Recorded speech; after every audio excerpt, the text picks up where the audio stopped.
Ladies and gentlemen, hey hi, how you doing? Welcome back to the channel. Today is once again update day here in Modern Warfare, and per Infinity Ward's schedule, Tuesdays always fall as playlist updates unless otherwise specified, and that is exactly what we got here today. However, while this is simply a little playlist update or mini update, this patch also brought with it some excess content, and also some news of what's to come in the next few weeks before we jump into Season 2. So today we're covering all of that as we break down all the major changes that just came to the game with this latest patch. But before we jump into that, if you're new here, or if you are a part of the 78% of viewers who are not subscribed, feel free to subscribe with your notifications on, that way you can stay up to date with the latest Call of Duty news and intel. And of course, if you enjoy the video at any point, let me know by dropping a like on it. Anyways, getting into today's update, as I mentioned, this is a smaller playlist update, meaning all changes were made automatically in-game and you do not have to download any kind of extra title update on your platform. Instead, once you log onto the game for the next time, you'll have everything there and ready to go right away, so that's all nice and easy there. Now, if I had to guess, we might see a new title update next week if we're getting back to that whole every 2-week schedule that we had going on prior to the holidays, but if not next week, we'll then definitely see a new title update with the launch of Season 2, and that happens in 2 weeks from today on February 11th. But aside from that, today's patch, while it is a smaller one, brought with it a handful of new things, including some pretty important buffs and nerfs which we'll get to here in just a moment. But first, we do have a brand new playlist update or refresh. We of course see these every single week, and this week we've actually got some pretty cool modes up on deck. For starters, we've got the brand new Deathmatch Domination mode. We did see this back in Black Ops 4, and it seemed like a pretty popular mode back then. Honestly, I really enjoyed my time on it there. And for those of you unaware, Deathmatch Domination combines Team Deathmatch and Domination, hence the pretty obvious name, and it allows for both kills and flag captures to count towards your team's overall score. Now, Domination is one of my favorite modes in Call of Duty history, and you always have those players who are dead set on capturing as many flags as they possibly can, but then you've also got those other players who are just dead set on racking up as many kills as they possibly can get, and sometimes those top fraggers aren't really great objective players. So this mode kind of counterbalances that and allows both playstyles to work really well when it comes to ultimately winning the match. Now this week we also got the addition of a new alternative to Gunfight, which allows you to head into the action with your own custom classes. Typically in Gunfight so far this year, either we were playing with the pre-built classes that Infinity Ward made for the mode, or over in Gunfight OSP, we were picking up weapons and equipment off the ground to use. However, in this new mode, players can actually choose their loadouts to use in-game, which means it's going to be a lot of try-hard setups at the end of the day. But nonetheless, if you enjoy the 2v2 aspect of the game and you want to use your best class setups in it, you can do so for what will likely be the next week before the playlist gets cycled out for something new.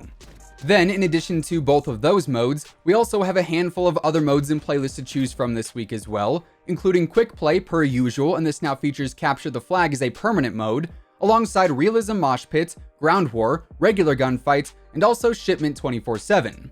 Now, on top of all of those changes, we also got some major back-end changes and adjustments to a handful of pretty important things. According to the patch notes this week, the MP5 got its headshot multiplier reduced, and there was also a small reduction to the 10mm ammo range. On the M4A1, they reduced the damage on headshots and they reduced the range. On the M13, they increased the range, they reduced the horizontal recoil, and they also increased the headshot damage, and let me tell you now, from my experience with this newly buffed M13, this is easily a top 5 weapon in the game now. It is insanely good, especially if you kit it to play like an SMG a bit. It absolutely shreds. You're going to see a lot of people using this gun moving forward. Anyways, on the crossbow, players are now able to shoot down a support helo with 6 thermite bolts instead of the previous 3, and same deal goes for the chopper gunner as well. And then it now takes 5 bolts on the VTOL too. Over in Ground War, they fixed an exploit with the ATV. On Shipment, they tuned the spawns a bit actually to avoid the spawn traps that are very, very prominent on that map. And they also made these spawns a bit different for Domination too. Then they also fixed the LA Optic CDL skin, and they also fixed an issue with the controller inputs appearing while using keyboard and mouse. So in general, there were quite a few pretty important changes with this patch that I definitely did not see coming.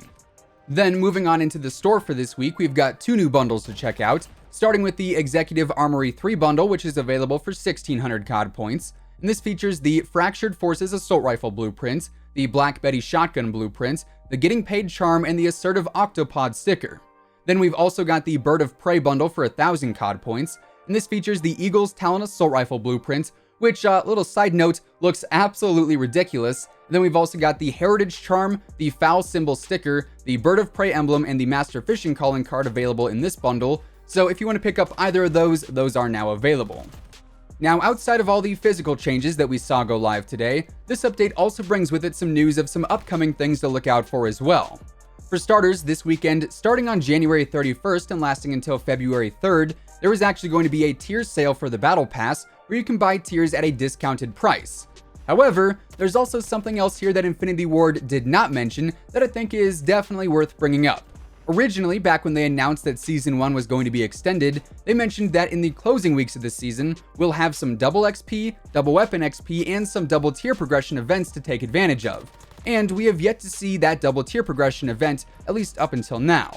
So if you need to finish off your battle pass and you don't want to spend money to do it, by process of elimination, sometime next week we should see that triple play, if you will, of double XP, double weapon XP, and double tier progression to close out the season. So just take that into consideration, because chances are you might be able to wait and capitalize on that increased progression to finish off your battle pass, rather than having to spend money on it during the sale, so just something to think about there.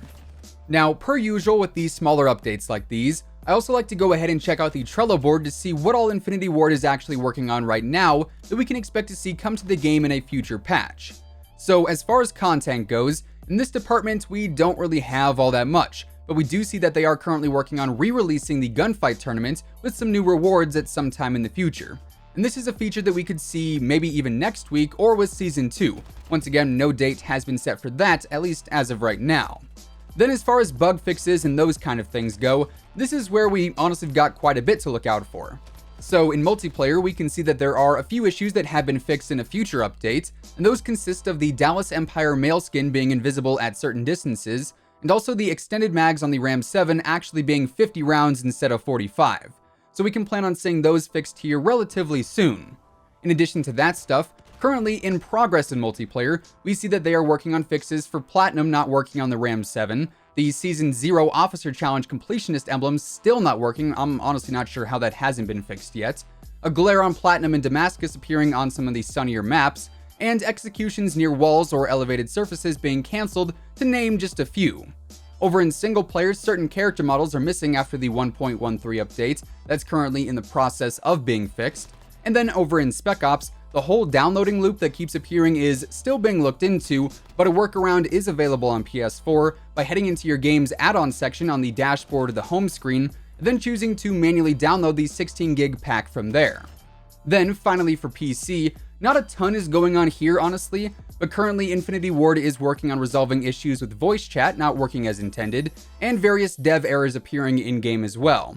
So hopefully in the near future, ideally before Season 2, we'll see fixes for all of those aforementioned issues across all platforms.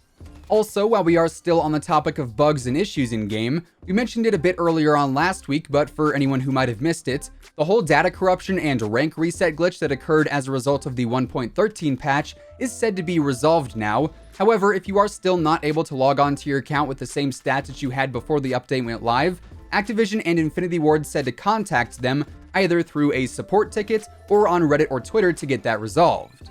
Now, to close things out for today, I also want to bring up Season 2 a bit here. We are going to talk about it a lot more in tomorrow's video most likely, but with nothing big dropping about it with today's update, and with only 2 weeks left before it actually goes live, this means that within the next week or so we should be getting some bigger teasers for it, and ultimately a larger reveal featuring the roadmap and whatnot, I would say probably next Monday or Tuesday, based off of what we saw for Season 1 before that launched.